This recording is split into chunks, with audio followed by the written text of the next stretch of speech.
A little lip gloss, never hurt anyone. Excuse my vanity moment. I never want anything too dark because then I feel like it makes me look old. You know what I mean? Hi everyone, welcome to another episode of Britt Space. Today I'm going to be answering your questions. So I did this on Instagram. Let me know if there's a better way of doing it. Instagram is what I use the most, and it's a really great place for me to put a question box to ask you guys what questions you want me to answer.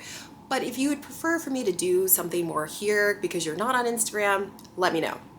Those of you who did leave questions, thank you so much. I really appreciate it. I have them on my computer over here, so if you see me kind of looking to the side, that is why. Really quick, before I get into the questions, I have a really exciting announcement. I got a DM from one of you asking me if I do personal coaching sessions where you can, talk to me one-on-one about YouTube and how I got started and how I create content and like how does one do that? Oh my gosh, I never thought this was something that people really wanted, but as someone who's been in this industry and a content creator for over 10 years, I have a lot to share. So I'm going to be offering one-on-one coaching sessions, and when I mean coaching, I mean real life stuff you can use. This can be for anyone. So let's just say you want to create content, but you don't know where to start. Or maybe you want to share the content you've already creating, but you don't really know how to do that. I would love to sit with you and chat with you and give you strategies and give you tools and just talk through it with you and coach you through that. I really wanted to make this easy. I feel like people offer these things online and it's so complicated and it's like not helpful. And I just really want to be able to actually help you guys. A 30-minute coaching session option with a price point for that. So you can sit with me for 30 minutes, we can get in there, we can chat, you can let me know what your goals are, kind of what you want to do, and I can give you some real life strategy. You guys know me too. We'll probably talk about like mom life and other things too. So yeah, these sessions are going to be full of info and real life, like us talking one-on-one like I do here. I'm so excited because on YouTube, I'm able to talk to you, but I'm not really getting anything back. Obviously, the comments, you guys are amazing. I feel like I talked to you in that. But being able to sit one-on-one and actually give you real strategies, real advice, and just tell you what I did and how it worked. So if you're interested in one-on-one coaching sessions with me, head to the description box. I'll leave all the info there of how you sign up. I'm really excited to be able to chat one-on-one with you guys and start sharing all the things I've learned over these 10 years of creating content on YouTube, of being an entrepreneur, of being a single mom. Like, there's so many things I want to share, and I feel like this is just the first step of doing that. There'll be more to come. So if the personal coaching sessions aren't really your thing and you're just kind of like, oh, I don't know if I want to sit on a Zoom with you, stay tuned because I'm going to have other options and other things that I'll be doing to share content and to share everything that I've learned over these past 10 years and to pour that back into you because you guys, this community is everything. So that is the announcement. Now let's get into the Q&A. Okay, I love this. Share what you feel is comfortable for you. Happy to see you back vlogging. Thank you so much, you guys. Your comments, your encouragement means the world to me. I appreciate that so much. Do you watch Abbott Elementary? Okay, I have watched like 3 episodes and I am the worst, you guys. I will literally watch a show and love it and then I'll get distracted with something else and I'll forget about it. Abbott Elementary is one, and now you're reminding me that I need to go back and rewatch it. But what I watched of it was hilarious. I think I watched like 4 episodes of the first season, and as a former teacher, spot on. So thank you for reminding me that I need to go back and watch it. Your thoughts on the Color Purple movie? Okay, so I haven't seen the remake. I don't know what it is, but sometimes when there's remakes of a really prolific movie, I like procrastinate seeing it because I don't know. I'm like, am I gonna like it? So if you've seen it, let me know in the comments. What are your thoughts? I haven't seen it, and now I feel like I am not a good Black person. How do you make friends in adulthood and deal with ghosting/friendship breakups? This is such a good question. Also something I'm also trying to figure out. So one thing I've learned about adult friendships is you have to be so intentional about what you want and need, just like a relationship. And I think for me, I always approach friendships so much like, if we vibe, then we're best friends, versus like actually taking time to see if this person is someone that would be a good friend. So my advice is, how do you make friends? I think doing activities that you enjoy and making it a point to talk to people while you're doing that. I saw also someone else say that sometimes adult friendships are weird because when we're kids, we just do life together. For example, when you're a kid, you just went to your friend's house and you would like watch TV together or play together. Like you would just do life together. But when you become an adult, it almost feels like you have to do an activity. Like you have to go out to drink or you have to go to dinner. So for me, this year, I'm being more intentional about not only finding friends that I really vibe with, that I really want to be around, but also doing things together like grocery shopping or going to get tacos or just like normal life stuff so it doesn't feel so contrived. Dealing with ghosting and friendship breakups can be really hard. I know for me that sometimes just allowing them to happen is actually better than fighting it, because when a friendship isn't mutual, it feels like work. It feels hard. And sometimes relationships sort of fade away on their own, and just surrendering to that and allowing that is actually better than trying to force the friendship. And I've been that person who's like, "Oh, I feel like this friendship's fading away. Let me make it work." And every time I do that, it's like, no, I think maybe some friendships are not always meant to last forever. Another thing that I would encourage you with the friendship thing, and then I'll move on, is don't feel like you can't make friends the older you get or as an adult. I have made some of the best friendships like now, like past 20s, past college. Yeah, don't give up. Please get a straw topper for your Stanley before you drink a spider. You guys.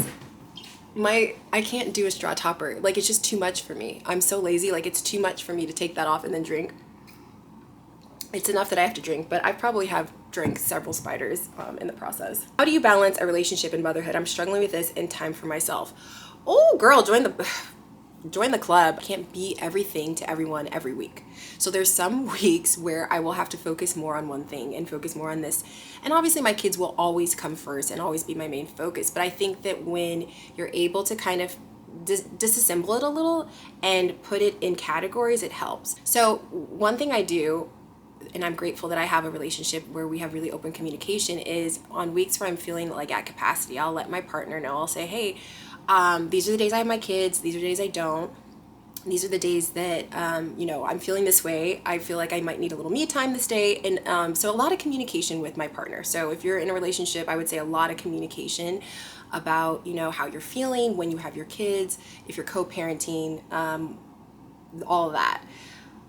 Also, not feeling guilty for taking time for yourself. I think when I stopped putting guilt around the times that I take for me and really just soaked in those times, that's when I felt less overwhelmed. I'm at capacity, I'm overwhelmed, I'm tired, I'm not a good mom, I'm not a good partner, and I'm just not good to myself. So when you think of it that way, it helps you not put so much pressure on yourself. So ultimately, you need to take care of you. Obviously, your kids come next, and then your partner.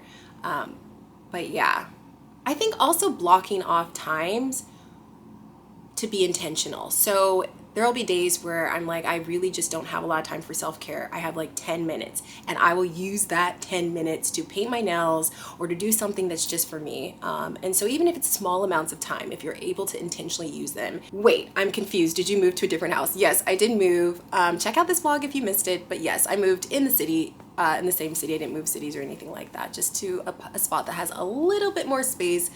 Everybody is grown up and it's wild to me. Like, we're getting into preteen, and so it's just nice for everyone to have their own space. And so the space I moved into, now everyone has their own room and they're able to choose when they want to hang out versus like having to be in the same room with each other all the time.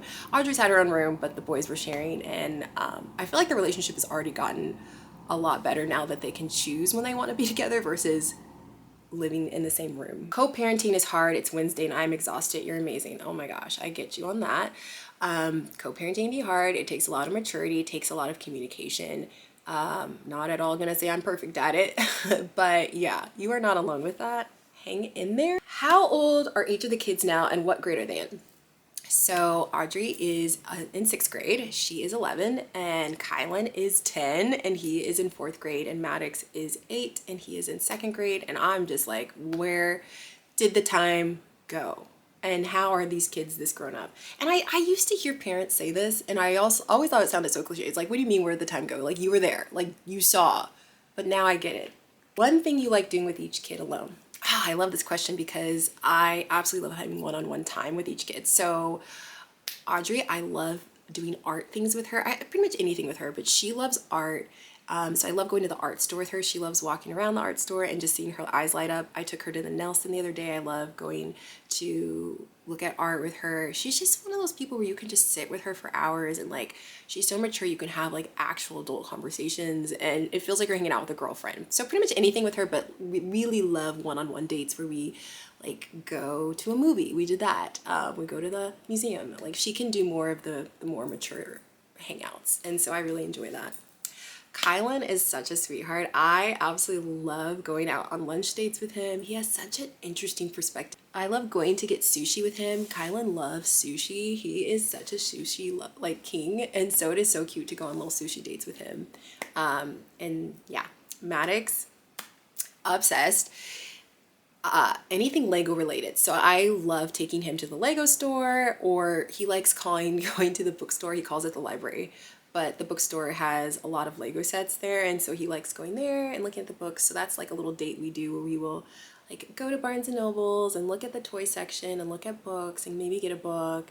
And yeah, I love one-on-one dates with them. They're so cute. Thank you guys so much for your questions. Thank you so much for your support. I was really nervous to start YouTube again. I don't know why. I just like went away for 6 months, and coming back, I just felt really nervous. I get in my head a lot, you guys, so I really appreciate your encouragement and your feedback and your insanely nice and amazing comments. Like, I just can't get over it. So be sure to head to the description box, sign up for a one-on-one coaching session with me. I'm so excited to start this journey, you guys. And yeah, I will talk to you guys in the next video. I will be uploading on Mondays and Fridays. Saturday's upload didn't really go well, and I feel like people just didn't see it, and Saturdays are a busy day, so I think I'm gonna stick to Mondays and Fridays. And I will talk to you guys on the next video. Bye.